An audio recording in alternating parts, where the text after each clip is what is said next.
आएगी तो सरकार की प्राथमिकता होगी कि राज्य के अंदर में नीतियां बनाएंगे। इन्होंने कहा कि हम राज्य में आएंगे, यहाँ के लोगों के लिए स्थानीय नीति, नियोजन नीति, विस्थापन नीति जैसी नीति बनाएंगे। आज 4.5 साल बीत गया, मुझे बता दो राज्य के अंदर में नीति कोई बना क्या? नीति बना क्या? नियोजन हो रहा है उसके आधार पर क्या? न नीति न नियोजन, ये कुछ नहीं बन पाया।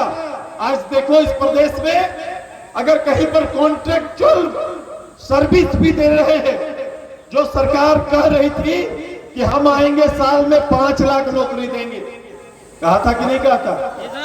5 लाख नौकरी देंगे। ये 5 लाख नौकरी मैंने पिछले हाउस में उनको कहा कि आपके 4 साल हो गए और अभी तक केवल सरकारी और कॉन्ट्रैक्ट मिलके केवल 8,000 नौकरी ही सरकार दे पाई। ये 50,000 का आंकड़ा ना पार पाएंगे, मैंने इनके मुख्यमंत्री को कहा था। आज स्थिति देखो कि ये केवल नीति न रहने के कारण इन्हीं की सरकार में जो भूमिपुत्रों की बात करती है, भूमि की बात करती है, बाहरी लोगों को कहीं ना कहीं उत्तर प्रदेश के लोग आज खेल प्रभारी भी बनकर जिला में आकर वो काम करना प्रारंभ किए। ऐसा किसी प्रदेश में होता नहीं। ऐसे कोई सरकार की प्राथमिकता अगर रहती तो ये कभी आपको देखने को नहीं मिलता। लेकिन इस सरकार की प्राथमिकता ये नहीं है। सरकारी संसाधन और संरक्षण में यहाँ के खान संपदा का दोहन इसकी प्राथमिकता बना हुआ है। आज के दिन में इनका चाहत यहाँ का कोयला, लोहा और बालू और गिट्टी है।